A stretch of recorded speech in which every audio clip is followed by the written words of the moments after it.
Selamat malam Bapak Ibu Saudara sekalian. Kita kembali lagi dalam renungan malam pada malam hari ini. Dan memulai renungan kita pada malam hari ini, mari bersama kita bersatu di dalam doa. Kita berdoa.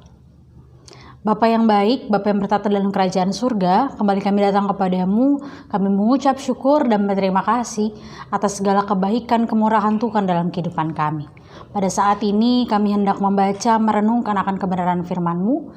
Berkati setiap kami, agar apa yang boleh kami baca dan renungkan bersama, itu semua dapat kami lakukan dalam setiap langkah kehidupan beriman kami. Bersabdalah Tuhan kepada setiap kami, karena kami anak-anak-Mu sudah sedia untuk mendengarkannya. Di dalam Kristus Yesus, Tuhan yang adalah Juru Selamat kami yang hidup, kami berdoa dan bersyukur. Amin.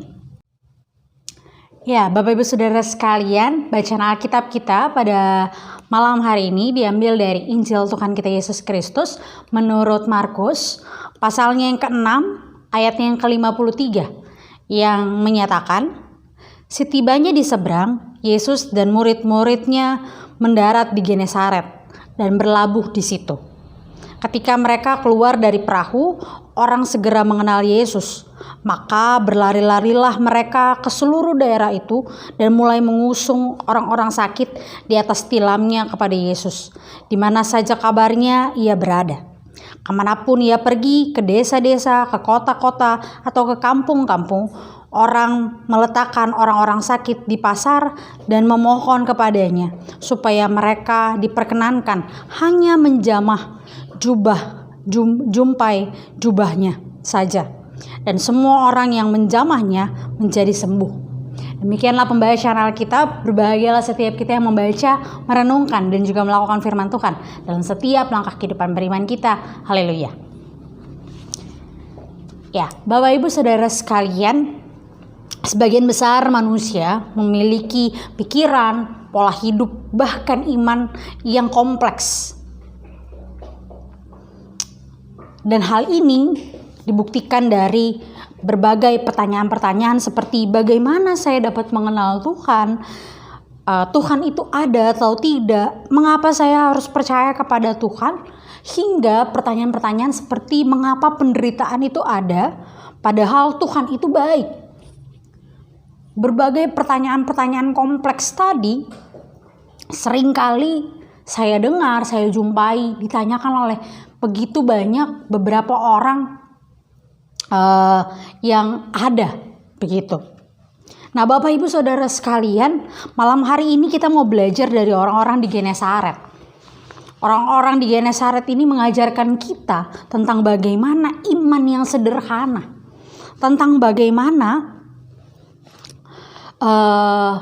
ketika mereka tahu bahwa Yesus mampu menyembuhkan, mereka punya iman yang sederhana, mereka punya percaya yang luar biasa kepada Yesus, bahwa hanya dengan menyentuh jubahnya saja mereka dapat disembuhkan.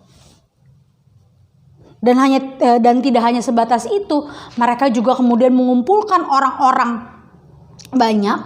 Mereka berbondong-bondong, mereka membawa orang-orang yang sakit, bahkan sampai dibawa dengan tilam-tilamnya untuk kemudian mengenalkan orang banyak itu kepada Yesus. Padahal mereka hanya mendengar saja tanpa pernah berjumpa sebelumnya dengan Yesus. Tapi kita melihat mereka punya iman yang luar biasa. Mereka begitu percaya bahwa kesembuhan akan Yesus berikan ketika mereka menjumpai, bahkan hanya dengan menyentuh jubahnya saja.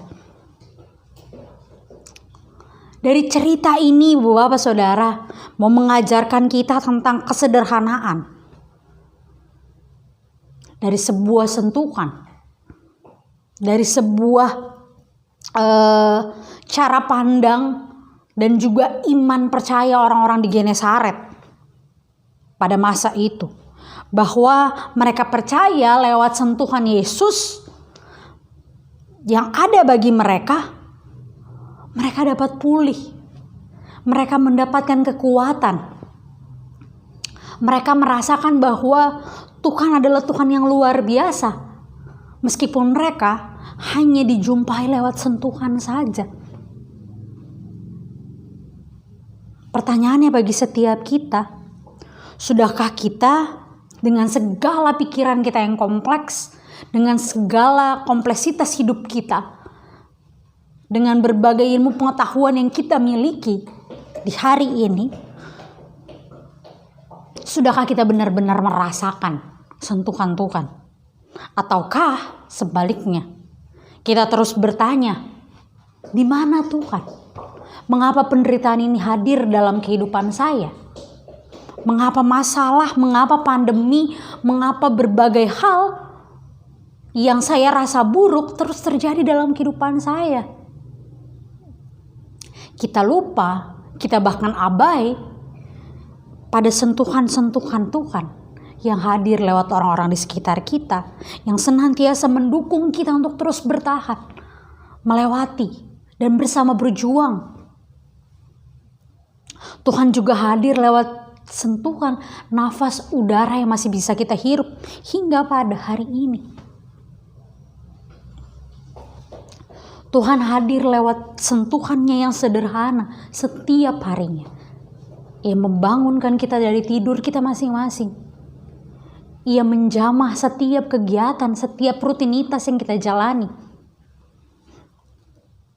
Tapi karena kompleksitas, karena pikiran kita yang terus berpikir bahwa Tuhan tidak dapat kita jumpai dalam kesederhanaan, maka kita tidak benar-benar merasakan sentuhan dari Tuhan. Mari ibu bapak saudara sekalian, di malam hari ini belajar dari orang-orang di Genesaret. Kita belajar bahwa ketika mereka membawa orang kepada Yesus, mereka punya iman yang sederhana. Mereka hanya meminta dijamah oleh Tuhan. Mereka tidak meminta, Tuhan sembuhkan saya, Tuhan pulihkan saya. Mereka hanya minta dijamah. Mereka hanya minta disentuh oleh Tuhan.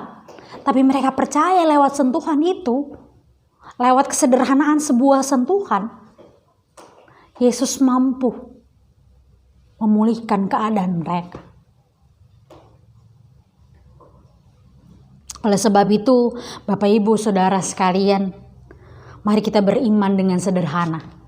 Beriman kepada Yesus tanpa berjuta-juta pertanyaan. Apakah yang saya harapkan akan Tuhan berikan? Apakah kesembuhan akan saya dapatkan ketika saya percaya kepada Tuhan? Tetapi cukup dengan merasakan, meminta sentuhannya dalam setiap rutinitas yang kita jalani sehari-hari. Selamat merasakan sentuhan, hayati, gumuli, dan juga rasakan bahwa Tuhan senantiasa menyapa hidup kita dengan sentuhan-sentuhan yang Ia berikan. Tuhan memberkati kita. Amin. Mari kita bersatu di dalam doa. Bapa yang baik, Bapa yang bertata dalam kerajaan surga, kami bersyukur ya Tuhan untuk sapaan Tuhan bagi setiap kami pada hari ini. Di malam hari ini kami boleh bersama merenungkan akan kebenaran firman-Mu yang mengajarkan kami untuk beriman secara sederhana. Bahwa ketika kami mau percaya, mau beriman hanya kepadamu, kami percaya Tuhan adalah Tuhan yang mampu melakukan berbagai perkara. Dan kami mau memasrahkan seluruh kehidupan kami sepenuhnya hanya di dalam tangan kasih Tuhan. Kekhawatiran kami, kecemasan kami, ketakutan kami, kesakitan kami, penderitaan kami mau serahkan seluruhnya dalam tangan kasih Tuhan. Tuhan, ini doa kami. Bantu kami, sertai kami, berkati kami di istirahat malam kami. Dan inilah doa serta syukur dan permohonan yang kami naikkan kepadamu. Di dalam nama anak-Mu yang terkasih Tuhan kami Yesus Kristus, kita berdoa dan bersyukur. Amin.